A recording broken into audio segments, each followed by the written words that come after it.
Bonjour à toutes et tous, bienvenue dans cet nouvel épisode des sessions Focus, destiné à mettre à jour l'ensemble de l'équipe d'anesthésie réanimation de Brabois sur des sujets bien précis qui aujourd'hui vont concerner donc, la protection médulaire en chirurgie aortique, notamment pour les anévrismes thoraco-abdominaux. Il y aura une session focus par mois et j'ai l'honneur en 2023 de commencer. Alors, on va parler de l'ischémie médulaire et pour bien la comprendre, cette ischémie médulaire, en tout cas, il faut comprendre sa vascularisation. Et la vascularisation médulaire, elle est en réalité assez complexe puisqu'elle va dépendre de l'étage qu'on considère, selon, par exemple, que l'on considère l'étage supérieur, donc qui va des racines C1 à T2, par exemple, qui sera principalement vascularisé à cet endroit-là par des branches de l'artère sous-clavière et des artères spinales dites antérieures. La partie thoracique supérieure et moyenne, elle est essentiellement vascularisée par des branches radiculomédulaires, donc provenant des artères intercostales émergeant de l'aorte. Et la partie inférieure, donc thoracique et lombosacrée, donc qui va de T8 jusqu'au cône terminal de la moelle, qui est vascularisé préférentiellement, mais pas que, par l'artère d'Adamkiewicz et puis par les artères lombaires. Alors, peut-être vous ne vous en rappelez plus, en tout cas dans les cours de neurophysiologie que vous avez dû avoir au cours de votre formation. La partie postérieure de la moelle épinière, elle s'occupe essentiellement de la sensibilité, donc tout ce qui est le toucher, le tactile.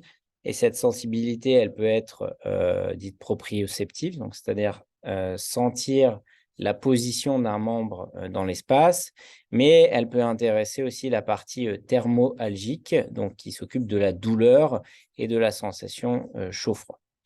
Cette partie, bien sûr, est principalement vascularisée par des artères spinales postérieures, qui représentent ces petites artères ici que vous voyez ici. Alors là, il faut faire attention, le schéma est inversé. Et donc, ces artères spinales postérieures qui émergent encore une fois des artères principalement intercostales. Et ces artères spinales postérieures vont irriguer à peu près 25% de la moelle, donc principalement la région postérieure. Et les 75 autres vont être irrigués par ce qu'on appelle l'artère spinale antérieure. Et les artères spinales antérieures, elles sont principalement perfusées par l'artère d'Adamkiewicz. Par des artères également intercostales et selon la hauteur, ces artères sont également perfusées par des artères lombaires ou iliaques. Et la particularité, donc la partie antérieure de la moelle épinière, c'est la corne antérieure, on appelle ça, c'est qu'elle est responsable de la motricité. Donc, vous comprenez d'emblée que si vous avez une anomalie de la perfusion antérieure, et c'est principalement ce qui va nous intéresser dans ces prises en charge des anévrismes thoraco-abdominaux, par exemple, ou des dissections aortiques thoraco-abdominales, c'est le risque finalement de paraplégie qui va donc essentiellement intéresser la partie motrice sans qu'il y ait parfois d'association à une atteinte de la sensibilité. Donc, c'est des malades qui sentent tout à fait la douleur, le froid, le chaud, mais qui sont incapables de bouger les membres. Et ça, c'est toute la particularité, contrairement à une paraplégie qui peut s'observer dans un traumatisme rachidien, un accident de la route, par exemple, où vous pouvez avoir des sections complètes de la moelle ou en tout cas des lésions totales qui fait que là, pour le coup, vous perdez et la partie sensibilité et la partie motricité. Autre point important, c'est que cette artère d'Adamkiewicz, elle naît à peu près dans 70% des cas de la partie gauche de l'aorte et elle a une localisation entre les vertèbres à peu près T9 et L2. Donc il y a un pourcentage de répartition entre ces différentes hauteurs de vertèbres. Ce qu'on sait également, c'est qu'il y a une véritable variabilité de la vascularisation collatérale spinale qui fait que pour deux patients qui vont avoir exactement la même lésion, qui vont avoir la même prise en charge, eh bien, les conséquences en termes sur la vascularisation, en tout cas de la moelle épinière, et notamment la partie antérieure, ne va pas être la même. Un peut se retrouver paraplégique, l'autre pas. Et ça dépend de sa collatéralité. À titre d'exemple, vous voyez ici, finalement, ça c'est une injection avec une sorte de paraffine dans tout le réseau artériel, qu'il y a une grosse distribution. Donc, vous avez la moelle épinière qui est ici. Vous avez une grosse distribution de ces artères et ces micro-vaisseaux vers finalement les masses lombaires, les muscles postérieurs, érecteurs du rachis particulièrement. Et la vascularisation est intense. Et cette vascularisation peut d'ailleurs, par exemple, être monitorée par le NIRS quand on le place finalement dans le dos de part et d'autre de la colonne vertébrale. Et donc, vous comprenez très bien que finalement, il y a une artère majoritaire, mais que le réseau est extrêmement dense et peut développer, pas facilement, mais en tout cas, si ça survient de façon plutôt chronique, des collatérales. Alors, on l'a dit, la paraplégie dans finalement la prise en charge des anévrismes de l'aorte thoraco-abdominale, c'est ce qu'on craint le plus comme complication. Et elle peut s'exprimer de différentes manières. Donc, elle peut être juste une paraparésie, c'est-à-dire une paraplégie qui est incomplète.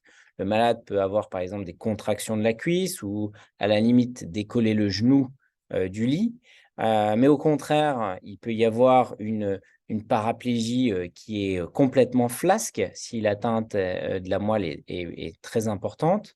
On considère qu'elle est initialement motrice pure, mais parfois elle est sensitivo-motrice lorsque, par exemple, l'ischémie s'est installée en péropératoire et que finalement, 3-4 heures après la chirurgie, après le début de la chirurgie, le malade est toujours sur la table d'opération et on ne s'est pas rendu compte puisqu'on a peu de moyens de l'évaluer en péropératoire et je vous en reparlerai un peu plus tard. Et donc, vous avez à ce moment-là une paraplégie qui va être mixte.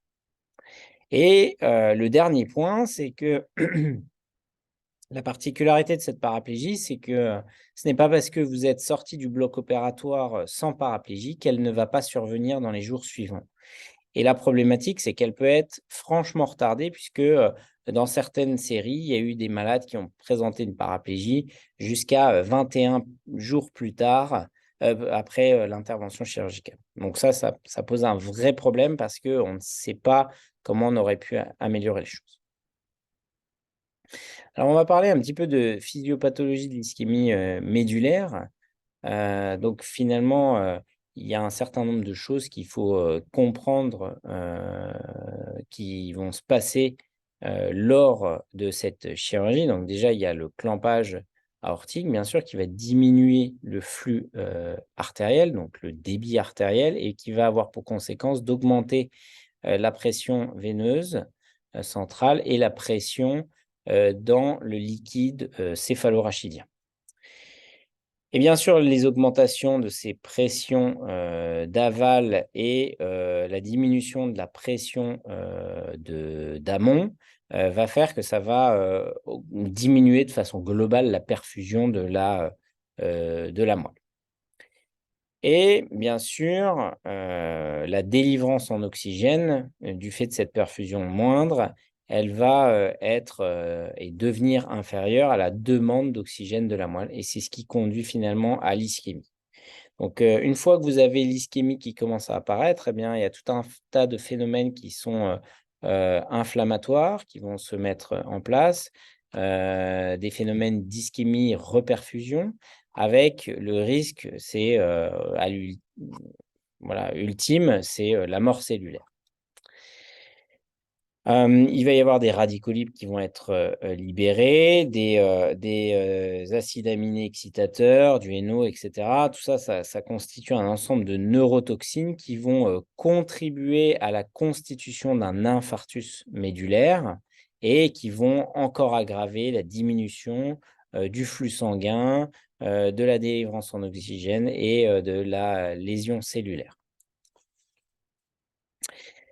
Donc ça, c'est la partie clampage. Et puis, vous avez finalement la partie au moment quand vous remplacez l'aorte, eh bien, il y a une partie des artères qui sont déconnectées, notamment les artères intercostales, qui, si vous mettez un tube tout droit depuis l'aorte thoracique jusque l'aorte abdominale, bah, vous perdez effectivement toutes les artères intercostales qui assurent un certain débit sanguin parallèle, mais pas direct, vers la partie médulaire. Voilà. Et l'autre phénomène, on va dire d'agression secondaire, c'est effectivement quand vous relâchez le clan aortique, donc la reperfusion, vous allez libérer tout un tas d'alarmines, de facteurs pro-inflammatoires, de cytokines qui vont créer de l'inflammation, de l'œdème et une hyperémie de reperfusion. Alors en pratique, qu'est-ce qu'on traite comme pathologies qui sont à risque finalement d'ischémie médulaire? Eh bien, c'est essentiellement les anévrismes thoraco-abdominaux et dans une certaine mesure les dissections aortiques qui, elles, peuvent évoluer tout à fait de la même manière, c'est-à-dire de façon anévrismale, ou alors s'il y a une thrombose finalement du faux chenal, eh bien, vous allez boucher un certain nombre d'artères intercostales et éventuellement de l'artère d'Adam-Kiewicz. Alors, vous voyez des classifications qui ont été établies et celle-là, c'est la classification de Crawford qui comprend initialement 4, et puis ils en ont décrit un cinquième. Donc, 4 types d'anévrismes de l'aorte thoraco-abdominale. C'est pour ça que vous voyez dans les comptes rendus chirurgicaux ATA, Extent ou Crawford 1, 2 ou 3 ou 4. Eh bien, ça correspond à ces différents types. Et bien sûr, la stratégie de prise en charge n'est pas du tout la même dans ce cadre-là que dans ce cadre-là. Alors, finalement, je vous ai parlé du risque de paraplégie, mais que dit la littérature à ce sujet? Finalement, qu'est-ce que ça représente? Combien de pourcents en post-opératoire? Alors, c'est extrêmement variable selon les études, mais vous voyez qu'il y a un minimum de 2% jusqu'à près de 27% dans certaines séries. Alors, ce qu'il faut comprendre, c'est que il y a différentes techniques, hein, donc XCL, c'est le cross-clamping de l'aorte. Donc ça, c'est vraiment on interrompt le flux. Et puis, il y a d'autres techniques qui sont l'arrêt circulatoire, qui bon, ont des conséquences plus importantes en termes de risque d'ischémie médulaire. Donc ça, c'est difficilement appréciable au vu des différentes études qui ont été poolées dans cette méta-analyse, par exemple, ou dans cette revue de la littérature. Et donc, on peut se fier à notre expérience plutôt locale, où on a des stratégies qui sont différentes. Aujourd'hui, ce qui est reconnu, c'est que dans la littérature, on est censé avoir un taux de paraplégie inférieur normalement à 5%, pardon, à 5% dans les centres à haut volume de prise en charge de ces anévrismes thoraco-abdominaux. Alors, il y a un élément important pour établir finalement les facteurs de risque de la survenue de paraplégie, c'est l'importance de la couverture, en tout cas du remplacement ou de la couverture avec une endoprothèse de l'aorte thoracique. Plus vous avez de pourcentage de couverture de cette aorte thoracique, plus votre risque d'ischémie médulaire augmente de façon presque exponentielle lorsque vous avez un pourcentage de couverture à plus de 100%. À 100%. Donc ça, c'est assez simple à comprendre. C'est-à-dire que plus vous couvrez de collatéralités qui sont principalement les artères intercostales, l'artère d'Adamkiewicz, plus vous avez de risques effectivement de voir survenir en post-opératoire une paraplégie. L'autre élément important, c'est qu'on s'aperçoit dans les études que l'utilisation d'une transfusion massive est associée, alors pas tout à fait de façon significative, mais quand même, et ça a une certaine logique, à un plus grand risque d'ischémie médulaire. Pourquoi? Parce qu'évidemment, les malades qui saignent sont plus à risque d'hypoxémie liée à une chute de l'hémoglobine, donc de l'anémie, et donc du transport en oxygène, que des malades qui sont restés parfaitement stables.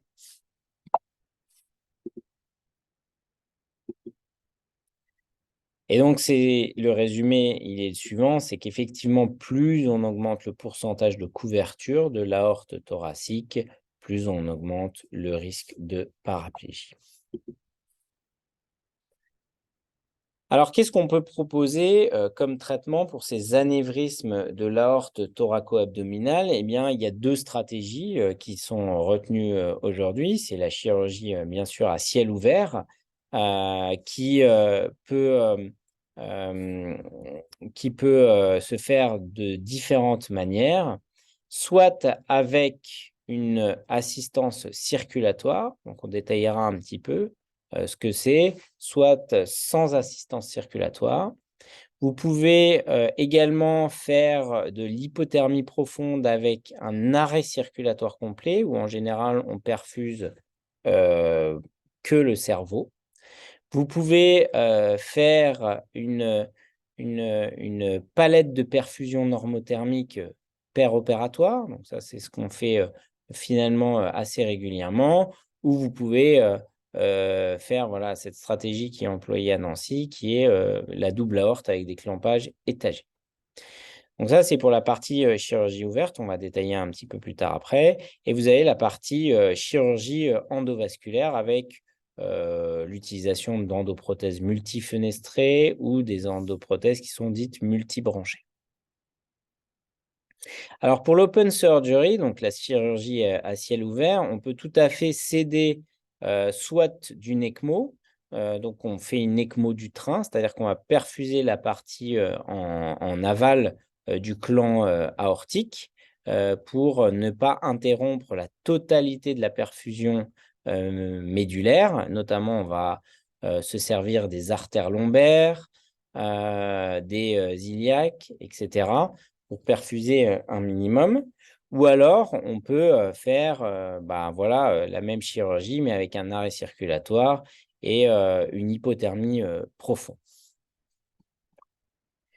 Le concept est un peu le même quand on va faire une chirurgie endovasculaire. Alors, la chirurgie endovasculaire, évidemment, le but va être de ne pas obstruer finalement toutes les abouchements des grosses artères, et y compris de l'artère d'Adamkiewicz ou éventuellement des lombaires. Mais en plus, il va falloir bien sûr canaliser les artères à destinée viscérale, comme par exemple l'artère mésentérique supérieure, le tronc cœliaque ou les artères rénales. Donc ça, vous le savez, on le fait assez fréquemment. Alors, quelles sont les stratégies finalement de prévention de l'ischémie médulaire? Parce que c'est ça qui nous intéresse le plus. Donc, il y a 4 stratégies. La première, c'est de minimiser le temps d'ischémie médulaire et notamment l'étendue de l'ischémie médulaire. Et ça, c'est très important. Le deuxième point, ça va être augmenter, en tout cas utiliser des moyens pour augmenter la tolérance à l'ischémie. Le troisième, ça va être augmenter la perfusion médulaire. Et le quatrième point, c'est détecter précocement l'ischémie médulaire. Alors, comment minimiser finalement le temps d'ischémie médulaire? Donc, ce qui est actuellement rapporté dans la littérature, c'est d'envisager chez les malades complexes des stratégies en étapes. Donc, ça, on appelle ça staged, où en fait, on va faire une reconstruction aortique par étape et le malade va être opéré plusieurs fois. Donc, cette reconstruction segmentaire, finalement, elle va permettre à ce que la vascularisation de la moelle ne soit pas totalement interrompue, mais surtout va permettre avec le temps le développement d'une certaine collatéralité qui va permettre finalement, in fine, de pouvoir occlure les branches principales sans que ça porte préjudice à ces segments médulaires. Et donc, une des stratégies les plus décrites dans la littérature, c'est la two-step approach. Donc, c'est la chirurgie en 2 étapes, que ce soit un stent ou un traitement par chirurgie ouverte d'une partie de l'aorte dans le premier temps. On va refermer le malade et puis on va refaire, par exemple, donc on va faire une endoprothèse lors de la première étape, une aorte thoracique haute, puis on va attendre quelques semaines et puis on va faire une deuxième endoprothèse dans la première endoprothèse, mais qui va donc rallonger sa longueur et qui va couvrir bien sûr plus de segments. Mais pendant ce temps-là, pendant ces quelques semaines, eh bien, il y a une adaptation de la vascularisation et donc une multiplication des branches qui va permettre une certaine redondance et éviter le risque de paraplégie induite par une trop grande couverture. Et on sait que ces stratégies-là, elles baissent de façon significative le risque de paraplégie. Alors, il y a des autres, bien sûr, techniques pour minimiser le temps d'ischémie médulaire. Et donc, quand vous utilisez, par exemple, dans l'endovasculaire, des endoprothèses qui sont multifenêtrées, l'idée est de laisser finalement dans cette endoprothèse un certain nombre de fuites à l'intérieur, c'est-à-dire des trous qui vont permettre de vasculariser autour finalement dans l'anévrisme, entre l'anévrisme et l'endoprothèse, que ce soit alimenté de façon intentionnelle, c'est par des fuites de cette endoprothèse, toutes les petites branches qui sont à destinée de la vascularisation médulaire. Et donc ces branches seront finalement, ces trous, pardon, seront occlus dans un second temps, une seconde intervention, 7 à 14 jours plus tard. Donc on va faire un premier échafaudage, un premier squelette interne de l'aorte. On va laisser un certain nombre de trous pour favoriser toujours la perfusion et puis au bout d'un certain moment, ça va s'occlure, soit tout seul, spontanément, soit effectivement, on va refaire une deuxième intervention pour favoriser une occlusion. Il y a eu d'autres techniques et donc celle-là, c'est à l'inverse de la précédente. Au lieu de mettre déjà une endoprothèse avec des branches spécifiques qui sont laissées, on va finalement emboliser certains segments pour que d'autres soient en hyperdébit et développent leur vascularisation pour favoriser la vascularisation médulaire. Et donc ça, c'est l'embolisation artérielle segmentaire.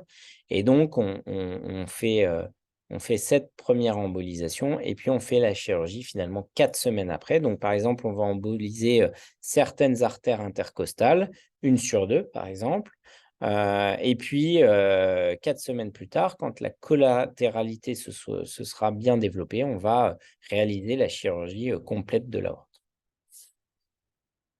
Et donc, dans cette stratégie a pour étape de minimiser le temps et donc l'étendue de l'ischémie médulaire.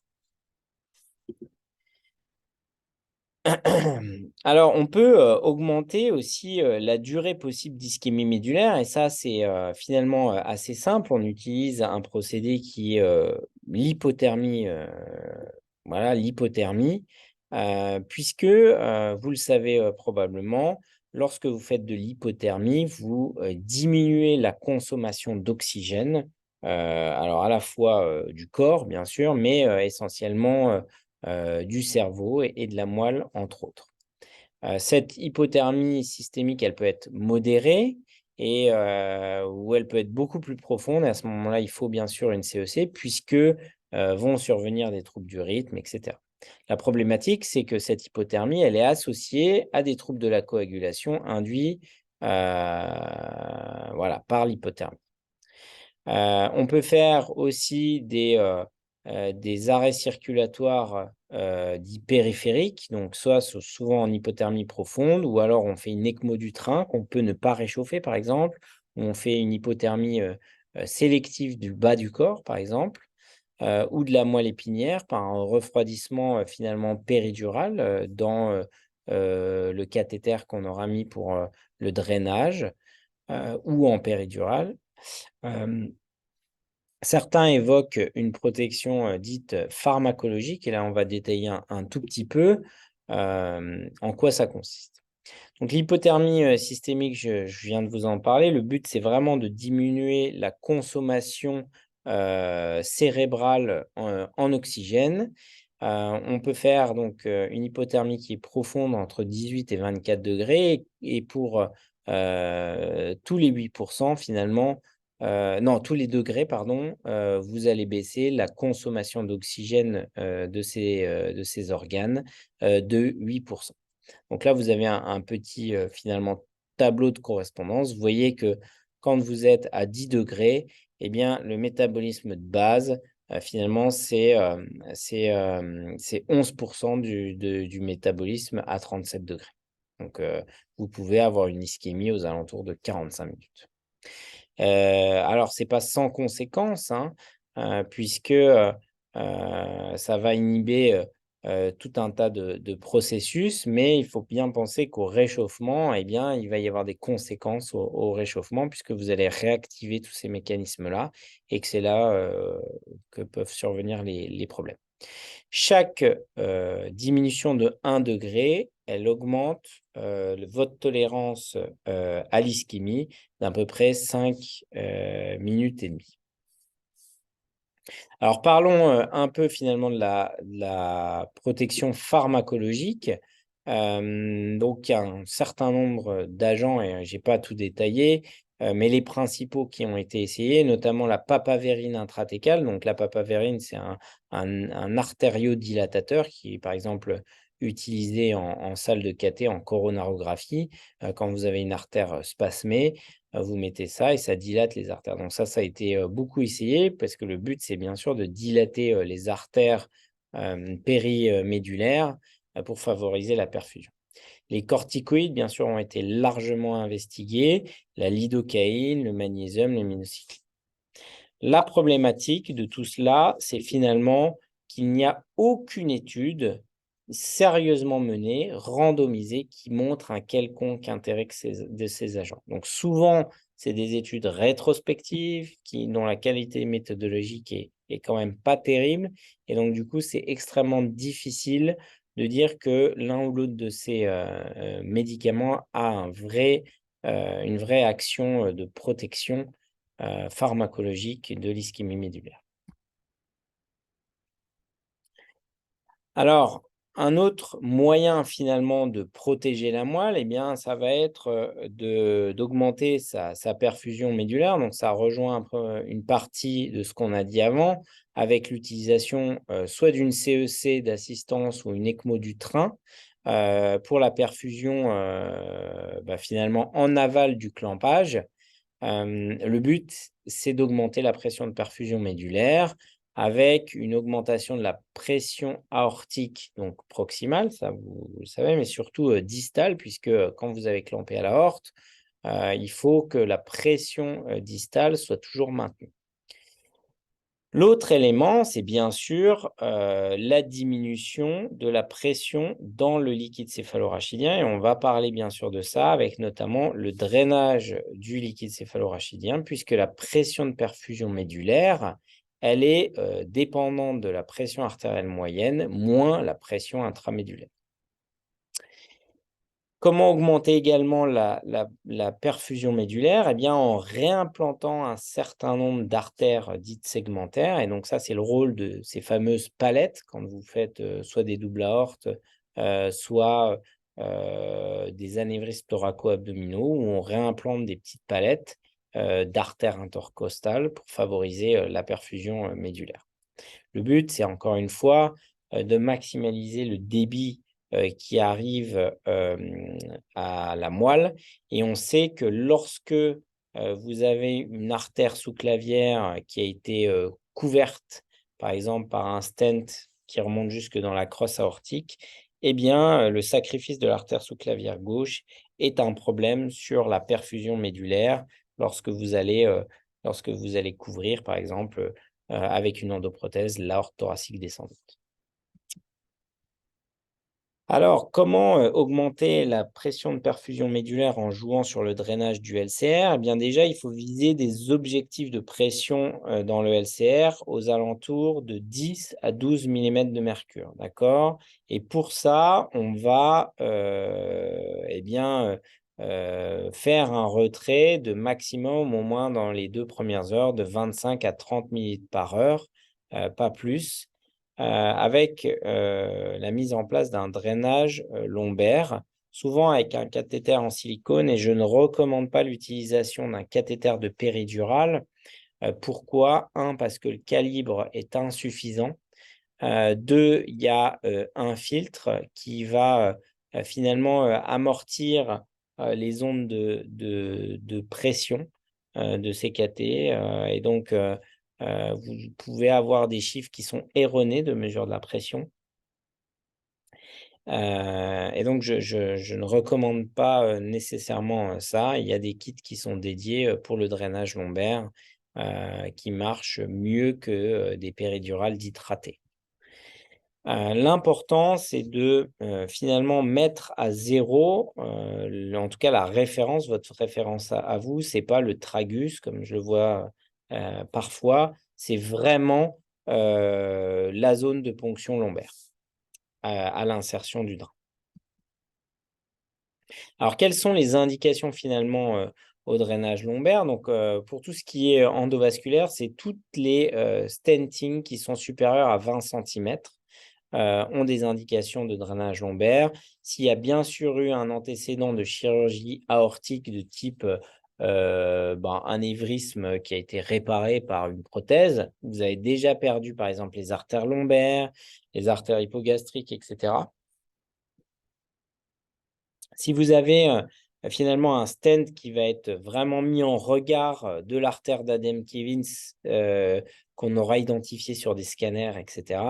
S'il y a eu une couverture préalable parce qu'il y a d'autres endoprothèses de l'artère sous-clavière gauche, si vous avez une occlusion des artères iliaques, a fortiori si vous avez de l'insuffisance rénale chronique, c'est un facteur de risque. S'il y a des risques d'hypotension péropératoire, etc. Et puis, bien sûr, pour la chirurgie ouverte, finalement, c'est toute chirurgie ouverte d'un anévrisme thoraco-abdominal, si c'est validé, bien entendu, avec le chirurgien, parce qu'il y aura des clampages. Et donc ça, il doit être en mesure de vous dire, il y a besoin d'un drain ou pas. Alors, je vous donne des petits tips and tricks sur, par exemple, la validité du signal d'une pression, alors là, on l'a appelé pic, mais pression intramédulaire, où vous avez finalement cette courbe-là, où vous êtes plutôt rassuré parce que vous voyez, il y a 9 de tension, enfin 9 de pression, pardon, sur cette pression intramédulaire. Vous voyez que la particularité ici, c'est que finalement, elle oscille, mais elle oscille pas en fonction de la fréquence cardiaque, mais elle oscille avec la ventilation. Et ça, c'est un signe que probablement, il n'y a pas le signal adéquat. Et on va voir juste dans la slide suivante pourquoi. Un signal qui est normal de pression intramédullaire et de pic d'une manière générale doit osciller en fonction de la pression artérielle. Donc, à chaque battement, vous voyez que la pression va augmenter de façon synchrone à la systole. Et vous avez finalement une pulsatilité de la pression intramédullaire. Et si vous n'avez pas ça, c'est soit qu'il y a un couac sur la ligne, soit que le drain n'est pas placé, écoudé, ou en tout cas que vous ne mesurez pas correctement. Et vous pouvez très bien avoir un robinet, 3 voies par exemple, qui est mis sur off. Et donc, vous ne captez pas la pression qu'il y a dans le cathéter, mais vous captez la pression qui est dans le robinet 3 voies. Donc ça, il faut toujours faire très attention. Donc, vous devez avoir une certaine pulsatilité de votre pression intramédullaire. Et dans ce cas-là, en tout cas précis que je vous ai montré, c'était un patient qui avait une double aorte, auquel j'avais mis effectivement un drain lombaire. Et vous le voyez, il y avait une toute petite bulle qui était piégée ici dans le plastique. Là, on ne voit pas très bien. Donc là, il y a bien du liquide. Et là, il y a une petite bulle qui s'est glissée là et qui amortissait totalement le signal. Donc, il faut impérativement, sur la ligne de pression et sur toute la longueur d'ailleurs de la ligne de drainage du LCR, avoir 0 microbulle qui pourrait amortir le signal. C'est déjà un signal qui est à basse pression normalement, puisque c'est aux alentours de 10 à 12 mm de mercure. Si en plus vous introduisez une petite bulle, eh bien vous avez un signal qui est totalement amorti et donc qui va répondre que aux oscillations de l'enventilation, une chose comme ça. Il faut impérativement sur ce cathéter, cette tête de pression, une bonne identification pour éviter tous les risques d'injection.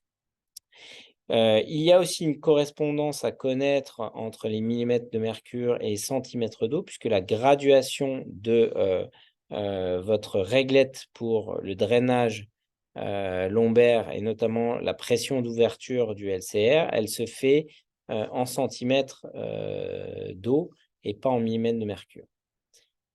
Bien sûr, vous le savez, pas de contre-pression, donc une purge parfaite. Donc, je le rappelle, c'est un système qui est à basse pression, un peu comme la PVC, et il est nécessaire de vérifier sa pulsatilité. Un petit test que vous pouvez faire quand vous mettez en place le drain, et notamment pour avoir une certaine qualité de courbe, c'est faire un test d'autorégulation cérébrale. Avec la noradrénaline, vous montez la pression artérielle moyenne supérieure à 100 mm de mercure. Alors attention, je rappelle, c'est des malades qui ont souvent des anévrismes hein, quand même, donc ne me faites pas une PAM à 200 mm de mercure, parce que là, on risque la catastrophe. Mais vous devez voir une diminution de la pression intramédullaire si le malade autorégule. Et le dernier point, c'est de sécuriser parfaitement le cathéter, de l'identifier, de vérifier le drainage en décubitus dorsal, et puis quand il va être dans la position chirurgicale, et notamment avec la table cassée un peu sur le côté. Alors, quels sont les effets du drainage de LCR? Eh bien, vous voyez, en situation normale, finalement, le flux se fait normalement de l'artère vers la veine. Et puis, vous avez une moelle qui prend une place raisonnable dans son sac, entouré de liquide céphalorachidien. En revanche, quand vous faites des clampages, quand vous augmentez la pression veineuse centrale, quand vous diminuez la pression de perfusion, donc la pression artérielle moyenne, et qu'il y a de la souffrance de la moelle qui est hypoperfusée, qui va se démacier, eh bien, la pression intramédullaire va augmenter et va devenir à un moment supérieur à la pression veineuse centrale, qui va donc gêner finalement le retour veineux aussi, l'accumulation, et ce phénomène est auto-alimenté, et vous avez une augmentation continue de la pression intramédullaire. Et le seul moyen de se sortir de ce cercle vicieux, finalement, c'est ce drainage qui va permettre de faire redescendre la pression intramédulaire aux alentours de 10 à 12 mm de mercure pour restaurer un flux artériel, artério-veineux, enfin en tout cas un flux sanguin normal.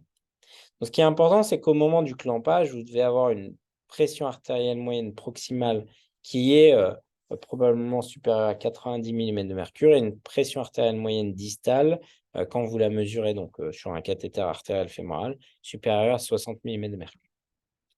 Alors, il y a certaines complications quand même à ce drainage, et notamment le syndrome post-ponction lombaire.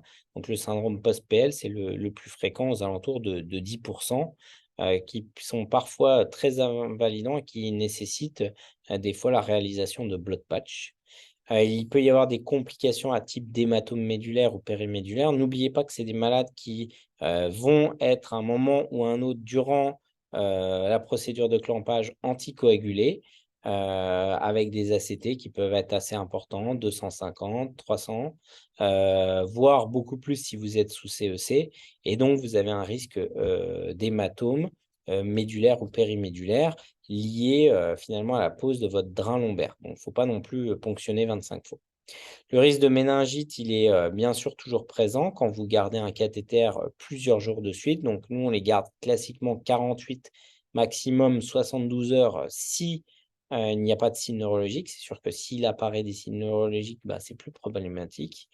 Et puis, on peut exposer certains malades à un hématome sous-dural par un drainage excessif, par exemple déconnexion du tuyau de drain vers son petit embout, là, vous savez, qui se met au bout du cathé.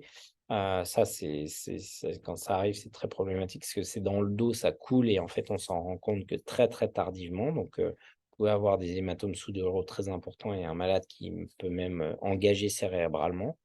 Vous pouvez avoir des poches de drainage, des sacs de recueil qui tombent par terre et donc du coup qui vont par gravité laisser le LCR s'écouler depuis l'espace intratécal ou intramédulaire vers la poche. Voilà.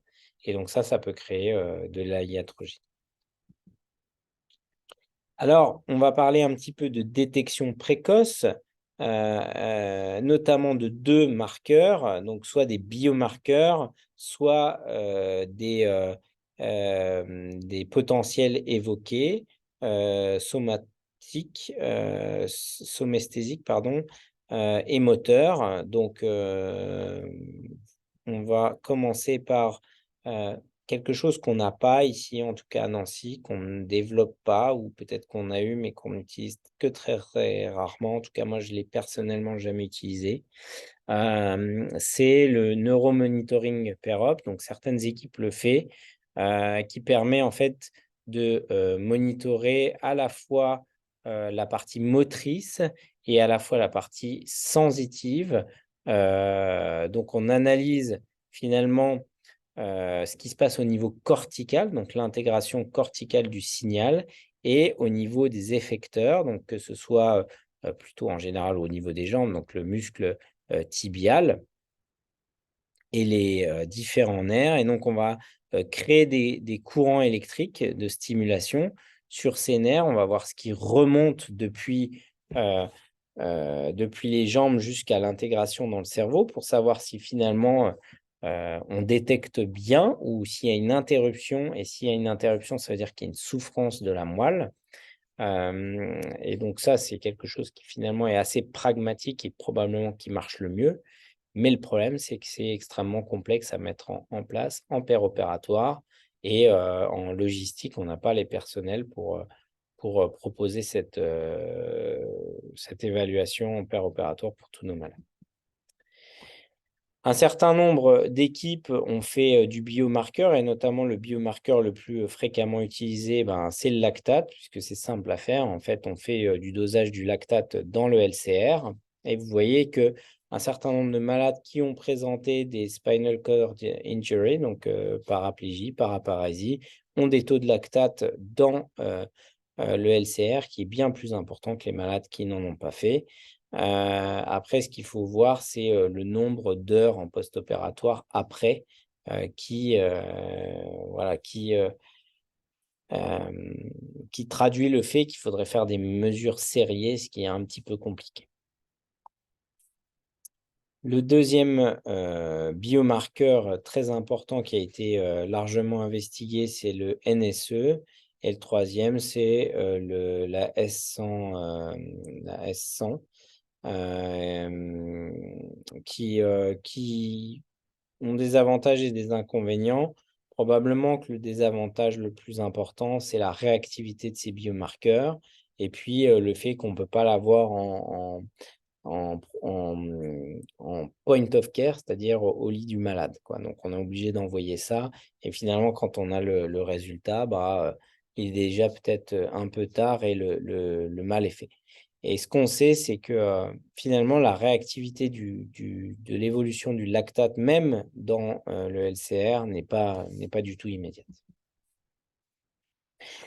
On parle vite fait de détection post-opératoire immédiate, puisque c'est ce qu'on fait le plus souvent. Donc, il est extrêmement important chez ces malades qui sont exposés à des chirurgies très longues et particulièrement, alors je ne parle pas de l'endovasculaire, mais de la chirurgie ouverte, d'utiliser quand même des drogues de très courte durée d'action, rapidement réversibles pour réveiller le malade sur la table, bien sûr décurariser et évaluer sa motricité et sensibilité, notamment aux membres inférieurs. Et il n'y a pas nécessairement besoin d'extuber ces malades immédiatement. Donc, l'analgésie post-opératoire, elle doit être initialement légère pour pouvoir faire ça. C'est sûr que si vous avez un malade qui n'a aucune douleur, qui n'est pas plombé, qui est complètement plombé par des analgésiques puissants, type morphine, eh bien, à ce moment-là, vous aurez du mal à l'évaluer neurologiquement. Et chaque minute peut être importante pour l'évaluation. Ce qui est recommandé par les guidelines internationales, c'est de maintenir une pression artérielle moyenne supérieure à 90 mm de mercure en post-opératoire et d'avoir un taux d'hémoglobine. Alors, c'est suggéré supérieur à 10. Il n'y a aucune étude qui permet de dire que 10, ça fait mieux que 8 grammes. Donc, on n'ira pas plus loin sur ce terrain-là. Peut-être que trop bas, c'est nécessairement pas bon, mais 10 grammes, c'est peut-être pas justifié. Voilà. On sait également qu'il existe un pic de fréquence de paraplégie dans les 48 premières heures et notamment, il est maximal agile. Alors, que faire si finalement une paraplégie survient? Parce que c'est ça qui est le plus important. Donc, la première des étapes, c'est commencer par drainer du LCR et vérifier toutes les connexions. Parce qu'il peut y avoir un certain nombre de clans qui ont été mis et donc qui ont empêché le drainage pendant plusieurs heures et donc la survenue d'une paraplégie. Donc, premièrement, commencer par drainer, vérifier que c'est bien efficient et viser une pression intramédulaire aux alentours de 10 à 12 mm de mercure avec maximum une soustraction de 20 à 25 ml par heure. Bien sûr, la deuxième stratégie, c'est d'augmenter la PAM. Alors ça, ces deux choses-là peuvent tout à fait être faites en parallèle et c'est ce qu'on recommande, c'est d'augmenter rapidement la PAM avec de la noradrénaline pour obtenir une PAM aux alentours de 100 et une pression de perfusion médulaire voilà, aux alentours de 80-90 mm de mercure. Le décubitus dorsal strict, éviter toute congestion veineuse. C'est évident qu'un malade qui a 20 de PVC, le retour veineux, même de la moelle, est moins bon et donc il y a une congestion aussi veineuse médulaire et qui, si la pression d'amont est déjà largement réduite, eh bien, va aggraver l'ischémie. On en a parlé de l'anémie et ce qui est un des éléments capitaux, c'est que si vous n'avez pas une réversibilité assez précoce avec ces mesures simples, on va dire dans la première heure, voire un tout petit peu plus, il faut rapidement envisager une imagerie parce que tout bonnement, vous pouvez avoir une thrombose de l'aorte ou un autre élément qui fait que vous n'avez plus de perfusion médulaire. Et la problématique, c'est qu'il y a aussi, bien sûr, de la iatrogénie sur ce drainage du LCR avec des malades qui, encore une fois, ont été anticoagulés, parfois à forte dose, et donc il peut y avoir un hématome périmédulaire. Alors, pour vous, en pratique, il y a une surveillance du drainage per et post-opératoire, et ce qui est important de noter, en tout cas de l'avoir à l'œil, c'est l'aspect du liquide qui doit être un eau de roche, en tout cas dans celui qui coule, pas nécessairement dans celui qui s'accumule dans la poche, après, puisque quand vous avez, 150 cc et ben, effectivement, il peut avoir un aspect un peu plus, trouble et rosé. Mais l'aspect qui arrive au goutte à goutte doit être, vraiment eau de roche et s'il est rosé ou sanglant, il faut savoir évoquer, rapidement une complication. Le clampage de ce drainage, il doit être systématique dans tous les déplacements de patients, notamment de la table d'opération vers son lit et du lit vers le fauteuil quand il est en réanimation. Vous n'oubliez pas bien sûr de redéclamper si besoin, mais la problématique, c'est toujours la même, c'est si le matériel tombe, de drainage et qu'on ne fait pas gaffe, eh bien vous pouvez, en 10 minutes soustraire, 50 millilitres, de LCR et c'est là qu'arriveront les ennuis et notamment l'engagement cérébral. Vérifiez bien sûr toujours l'aspect, oscillant ou pulsatile de la courbe de pression intramédulaire et vérifiez qu'il n'y ait pas de déconnexion et que le robinet, 3 voies, il est bien ouvert dans la bonne direction pour capter cette, pression. Donc en résumé, cette slide, je l'aime bien parce qu'elle dit les choses essentielles, qu'il faut faire. Donc quand vous avez une, baisse, finalement de la pression artérielle moyenne, et bien, il est suggéré, et une augmentation finalement de la pression intramédulaire qui s'appelle SCF pour Spinal Fluid Pressure. Bah, le but, ça va être, d'inverser la tendance et de baisser cette, spinal fluid pressure et d'augmenter la, pression dans le système nerveux central et d'augmenter le débit cardiaque. Vous pouvez, dans certains cas, vous aider d'hypothermie pour assurer, finalement une protection, médulaire plus importante puisque la moelle, sera moins sujette à une consommation importante d'oxygène en hypothermie. Les drogues neuroprotectives, je vous l'ai dit, très, très peu de données, de bonne qualité en clinique. Pas plus d'indications que ça d'utiliser des, corticoïdes ou de la papavérine.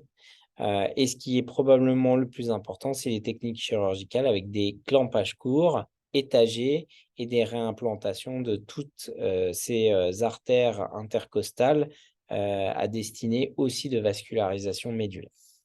Voilà, je vous remercie, j'espère que ça vous a plu. C'était un peu long, mais il y avait des messages essentiels à vous faire passer. Merci pour cette première session.